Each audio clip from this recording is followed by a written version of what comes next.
Okay, well, we're holding over here about the light, Motzei Shabbos, that you said, Burim Eresh. I'd just like to start Hey again. It was unclear yesterday. Page 167 on the bottom. Yisrael Shehidlik Me'ovet Kochavim.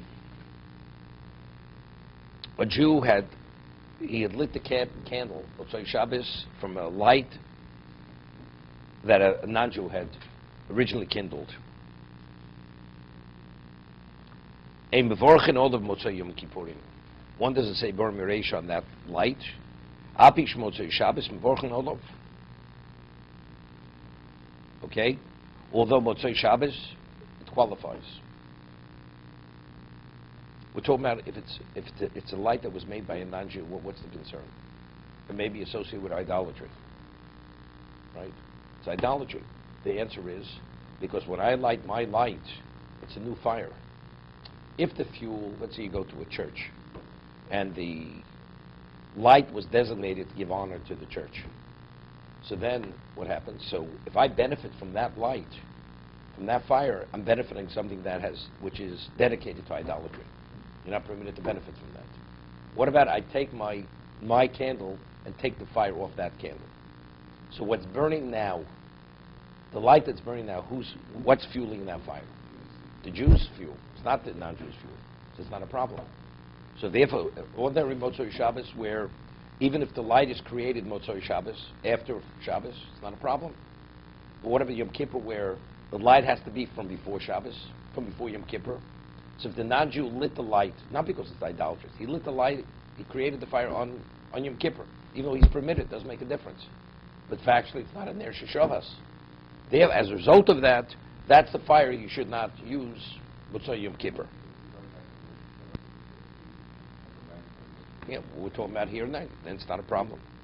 Al pi shesheb Motzei Shabbos borchen olo, shem borchen Motzei Yom Kielim or Sheshavas b'bod yom, mamosh, or she hudlak bimenu, or the fire that was lit from a fire that pre-existed Yom Kippur. V'chein nogu l'hadlik b'ashoshi shel beis hakneses. The custom is to light from the lantern that's burning in the shul. So that lantern was lit before Yom Kippur. Even if you had a light that was lit on Yom Kippur, im hudlak beheter, gon lechola. You had a person who was chola sheish b'sak, or a person was deathly ill, and you had to light a light for that person. The Mishnah says Gemara explains it in Shabbos, the person is not well. And to put the person at ease, you light a fire on Shabbos. That the room should be illuminated. It's not a problem. That's because you're permitted to light the fire. You're obligated to light the fire. Whatever will ease that person's situation, because you never know that stress of being in a darkened room may actually quicken his death. Therefore, you light the fire on Shabbos. The Gemara tells over a story that a person was blind, couldn't see. It says you permitted, and he wasn't permitted to light the light on Shabbos. Someone asks, the man can't see, he's blind. But knowing that the person that could see could continuously monitor his situation, that itself puts him at ease. So that's pikuach nefesh. So it's not because although he can't see, but he knows if the room is illuminated, another person is able to continuously observe and supervise his situation. So if it's lit on Yom Kippur for a choler, since again it's permitted, so that's permitted. So it's similar to Yom Tiv. Okay. Yicholov or cholov. Hago yesh omrim lahavdil al ner shel beis hakneses.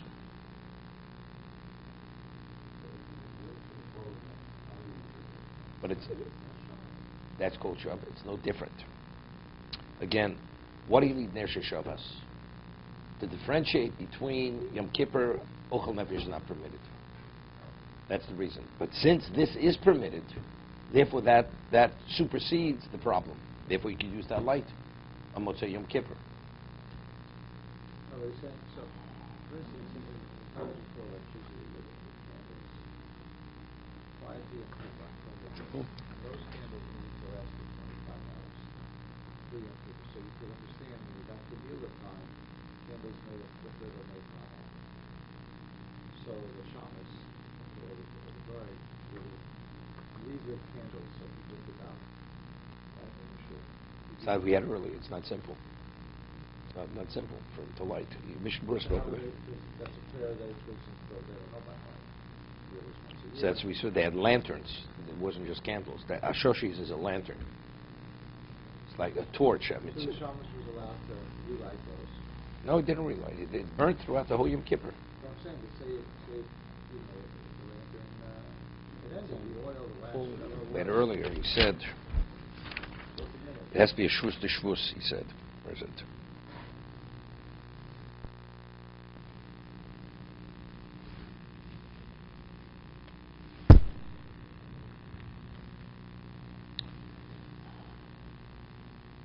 Okay, where is it? Okay, we'll talk about that. So my question was, so from that lantern, you can't make a dollar? No. If a goy lit it, even though, again, it's David's not here today. Okay. No, I mean the Mechab should say, if a case where you were permitted to light it, it seems to be where there it's. I'm not sure. Talk about it.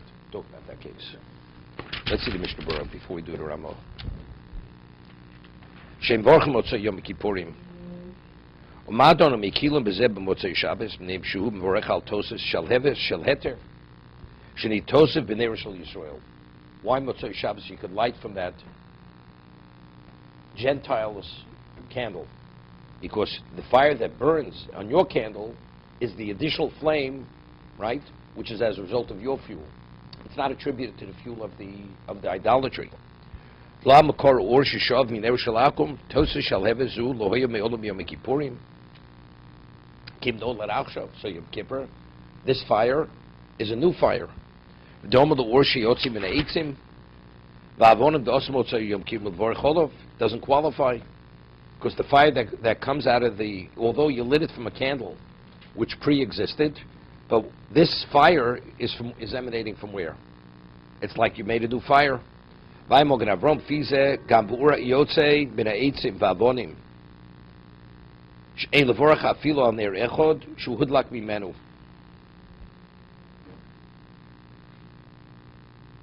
Yeah. Fire that came from wood or from flints. Ein levorach afilo ner acher shu hudlak mimenu. Lo ki yishomrim d'sif dalid. Not, it was an opinion that if it's transit fire, it's also okay. Al ner shebeis hakneses rotzalom shehudlak mibojom v'dolak beheter. It was lit. This lantern was lit before Yom Kippur. David leishavas mamash shein lahavdil olav yud beis. Let's see the Ramo Hago. Yesh omrim lahavdil al ner shebeis hakneses. Now we're getting interesting. Some say that you're permitted to use the ner, the candle of the shul. Although it was designated to the shul, you could use that as say lahadlik bar miresh. Although it was designated, it's like a consecrated candle. V'yesh omrim she'en lahavdil olav. You shouldn't use that candle that was lit in the shul. Elo madlikin ner achrim mimenu. You light another candle off that candle. V'anochon lahavdil lashneim yachad. So Ramos says you should use both candles. Of course, it's not simple, because there's one opinion that says that when you transfer fire, the transfer fire is a new fire. So it's not the fire that pre-existed Yom Kippur. Some say it is okay. But then we have a problem. So what are you going to say, Abdullah, on the candle of the shul? But if it has the status of a consecrated candle, you're not supposed to benefit from it. As Abdullah, we'll see in a moment. So he says, therefore, you should take a candle that was lit from. So you have two. So like this, you're relying on two opinions. Some say you could use the candle of the shul. And even if you can't, have the other candle. But if you have the other candle, it may not be sufficient, because transit fire is like a new fire. So then you rely on the other. So between the two of them, you're covered. You kindle a light, a new candle from the candle of the shul. And you shouldn't only say Avdol only on that candle by itself. You have an additional candle that was lit from that candle.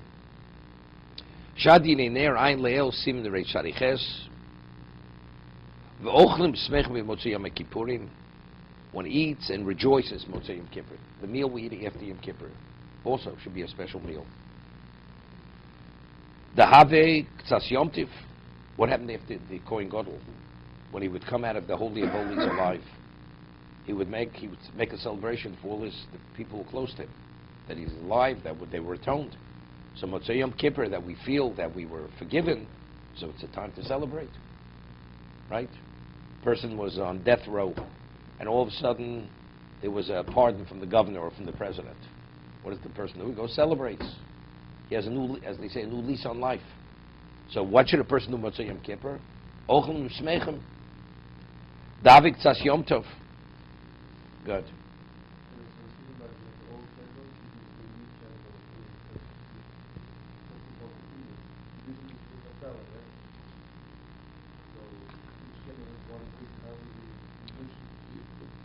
L'chadchil, you have 2 weeks. That doesn't mean anything, the 2 week, 1 week, 2 weeks. Yesh machrim lasu shnei yom Yom Kippurim. Some people machen, they keep 2 days Yom Kippur.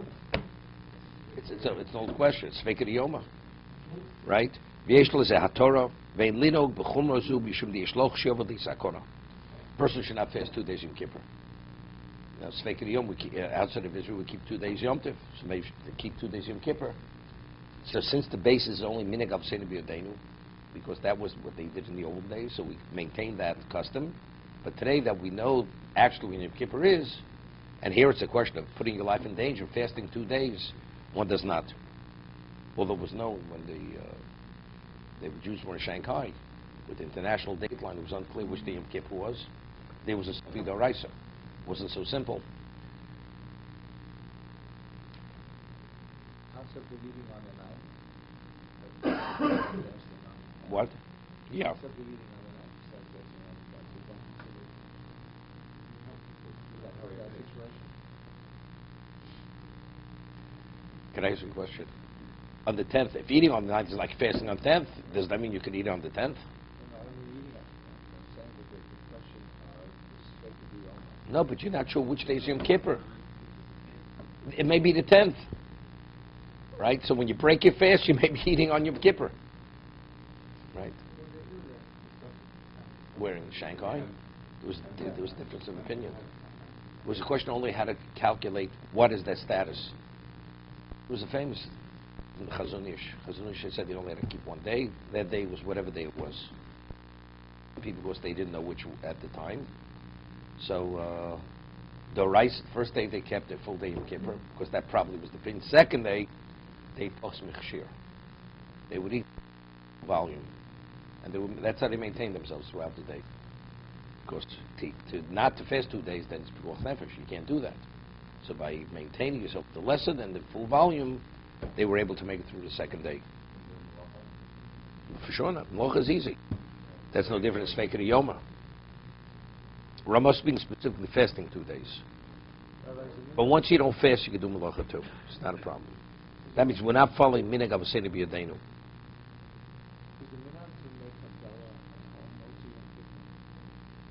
Who's going to cover your wife?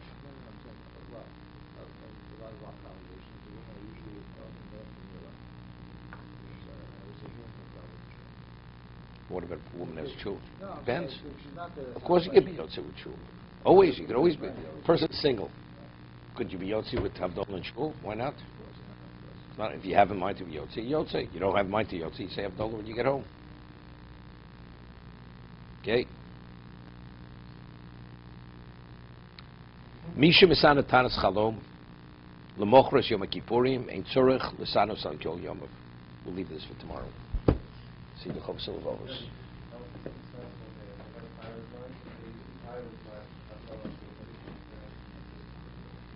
It's not a problem. It's not a problem.